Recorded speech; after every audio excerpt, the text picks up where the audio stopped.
सुभान अल्लाह, सुभान अल्लाह, माशाल्लाह भाई माशाल्लाह, क्या चीज़ बना दी है मैंने।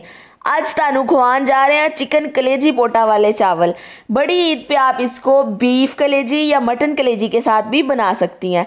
सबसे पहले आपने आधा कप ऑयल के अंदर 2 बड़े मीडियम साइज़ के प्याज को ब्राउन होने के लिए रख देने हैं और यहाँ पे आधा कप पानी के अंदर 3 बड़े चम्मच सिरका और आधा चम्मच नमक डाल के आपने कलेजी को भिगो देना है। और जब ये अच्छी तरह से वाइट हो जाए तब खुले पानी से वॉश करके प्याज अच्छी तरह से जब ब्राउन हो जाए तब आपने इसके अंदर ऐड कर देने हैं सबसे पहले कलेजी।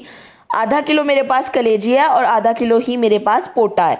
अब जी आपने इसको अच्छी तरह से भून लेना है, 5 मिनट फ्राई करना है कलेजी को और इसकी शक्ल कुछ इस तरह से हो जाएगी। अब इसके अंदर डाल देंगे बाकी के तमाम अज्जा, जिसके अंदर शामिल है 1 चम्मच भर के फ्रेशली कुटा हुआ लहसुन, आप पेस्ट भी इस्तेमाल कर सकती हैं, 6 से 7 हरी मिर्चें कुटी हुई, 4 बड़े मीडियम साइज़ के प्याज गोलाई में कटे हुए।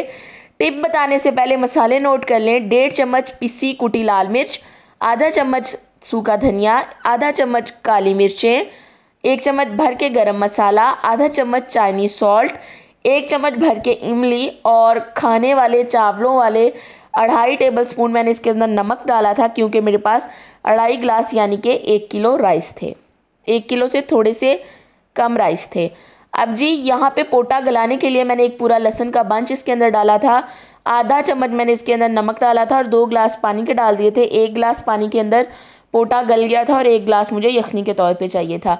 अब जी ये छिलका डिस्कार्ड कर देंगे और यहाँ पे मुझे मिल गया है लहसुन का गूदा। यकीन करें ये आपके चावलों की जान है, आपको इंशाल्लाह मज़ा आ जाएगा। और जो मैं टिप की बात करी थी, अक्सर आपने देखा होगा कि घरों में चावल बनते हैं और उसके अंदर ना आपको टमाटरों के चंक्स नज़र आते हैं। वो जब चावल बन जाते हैं ना तो आपको पके हुए टमाटर नज़र आते हैं, वो बड़ा ही अच्छा लगता है। और अक्सर जब हम बनाते हैं तो वो टमाटर नहीं नज़र आते हैं। इसकी वजह ये होती है कि हम टमाटर चॉप कर देते हैं। आपने टमाटर को जब भी आपको चंक्स की सूरत में टमाटर चावलों के अंदर बहुत अच्छे लगते हैं दिखने में, तो आपने टमाटर को गोलाई में या लंबाई में कट करके ऐड करते हैं।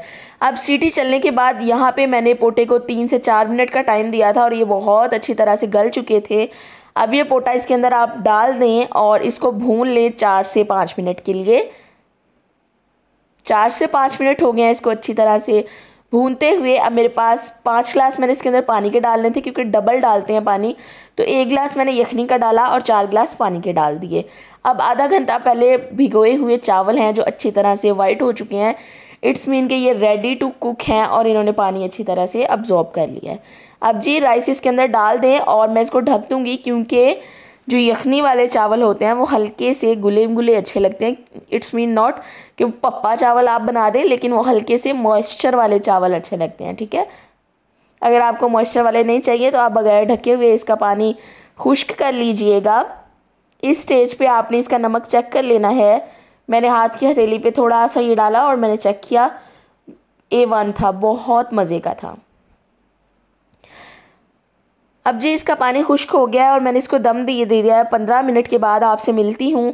और यहाँ पे मैं आपको एक चीज़ बताना चाहती हूँ कि अक्सर जब हमारी जो बड़ी हैं वो कोई खाना बनाती थी, उनसे अच्छा बन जाता था एक्सीडेंटली या इंटेंशनली, तो वो बड़े मसाले छुपा छुपा के रखती थी। एन उन्हीं जी मैं दसना मेरे चैनल पे आप इंशाल्लाह ताला मेरी तमाम टिप्स एंड ट्रिक्स मैं इंशाल्लाह आपके साथ शेयर करूँगी। इसके लिए आपको मेरे चैनल को सब्सक्राइब करना पड़ेगा और मैंने यूट्यूब पे न्यू सेटअप लिया है। प्लीज़ मुझे सब्सक्राइब करिएगा और मेरी सपोर्ट करिएगा, वीडियो को लाइक करिएगा।